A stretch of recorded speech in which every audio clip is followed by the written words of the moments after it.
Picture this. It's late at night in a sleepy southern town, a street so quiet you can hear the cicadas over the hum of streetlights. And there's me, well, the man I used to be sitting behind the wheel of a beat-up sedan trying to make it back home after mentoring some kids at the neighborhood center. My name's Marcus Hale, though back then the papers didn't call me by name. They called me armed and dangerous. They didn't mention I'd spent 15 years wearing my country's uniform, doing things in places I can't even put on a map. They didn't mention that I came home to take care of my sister and her kids, or that the streets we grew up on still smell like the same rain. I wasn't looking for trouble that night. I was driving through a rich part of town because construction blocked my usual route. Manicured lawns, cameras tucked under the eaves, the kind of place where someone like me in an old car might as well be wearing a target. I'd learned the rules young hands: visible voice, calm, say yes sir and no sir, no matter how they talk to you. Come home alive. That's the code my father drilled into me. So when I saw the cruiser in my rearview mirror, headlights low keeping distance, but not too much, I knew the dance. They shadow you first and wait for a reason or invent one. I slowed to 5 under the limit, checked my seatbelt, license and registration in reach. My heartbeat was steady like before a mission, but that small knot sat in my stomach, the one you never lose if you're black behind the wheel in the wrong zip code. The flash of blue and red hit just a quick whoop of the siren. I pulled over, smooth engine off, hands on the wheel. 2 officers came up, one on each side. The older one, square shoulders, high and tight haircut, rested his hand on his holster like it was an extension of his arm. The younger one kept sweeping his flashlight through my back seat like he was hunting ghosts. License and registration. No greeting, no evening. I narrated every move. My papers are in the glove box, reaching now. He snatched them without looking. "What are you doing out here, Mr. Hale?" "Heading home from the youth center," I said. "Construction detour." He gave me that smirk I've seen on checkpoints overseas and traffic stops here, half disbelief, half contempt. Then came the line, "Step out of the vehicle." No reason, no explanation. I asked why, still calm. He leaned in close enough I could smell the stale coffee on his breath and said, "I smell marijuana." Probable cause. "Get out or I'll make you." I've never touched weed in my life. But the truth doesn't matter when the lie gives power. His hand moved from resting on his holster to gripping it. Last chance, he warned, already drawing. It's hard to explain what happens next unless you've been trained for it. The world goes quiet. Every sound becomes distinct. Every movement, every shadow slows down like syrup. First shot shattered the driver's window, missed my head by inches, glass raining across my face. Second shot grazed my temple, a hot slice of pain.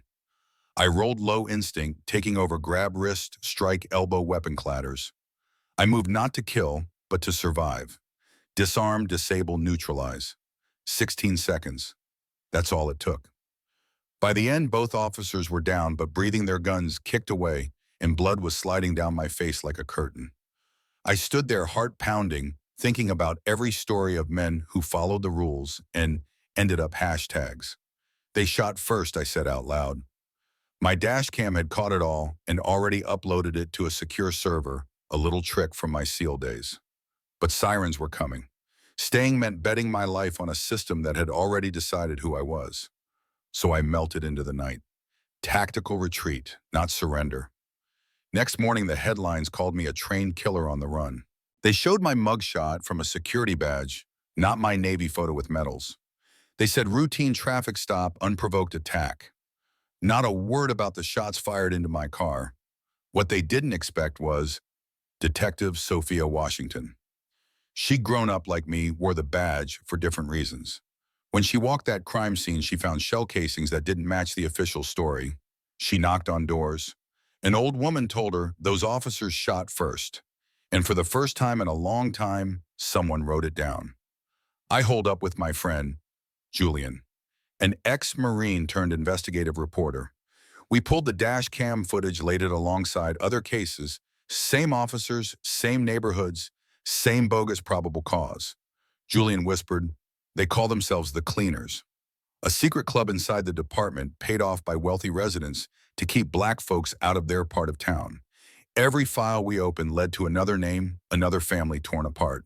While we built our case, the department came after my family. Marked patrol cars circling my sister's house, officers questioning kids at the community center. We had to smuggle my niece and nephew out like we were in a spy movie. One night I slipped back into the center to evacuate the teens myself. They were using children as bait. That's when a bullet caught my shoulder. I still feel that burn when it rains. Bleeding feverish, I told Julian release everything. He hit upload, and overnight the truth went national dashcam footage, internal messages, testimonies. Hashtags flipped. People who never cared before started paying attention. The FBI opened a civil rights probe, but the real smoking gun was still out there. A leather ledger kept by Captain Miller, the fixer in internal affairs. Payments from the mayor's office, from developers, from wealthy donors, to the cleaners for neighborhood integrity. Sophia risked her career, snuck into his office, and photographed every page. That ledger broke the case open. I spent 3 days in a hospital under federal protection, drifting in and out of fever dreams, while outside the biggest protest Charleston had seen in decades rolled through the streets. Old men in church suits, teenagers with signs, moms with strollers, all chanting my name, but also chanting "end racial policing." Then one morning I woke up and the world had flipped. The mayor arrested at his own press conference. Chief captain and a dozen officers indicted. My charges dropped. Donations flooding into the community center. People who had been silent came forward with their own stories. And yet, even as the headlines declared victory, a quiet question burned in me. Had that traffic stop been random at all?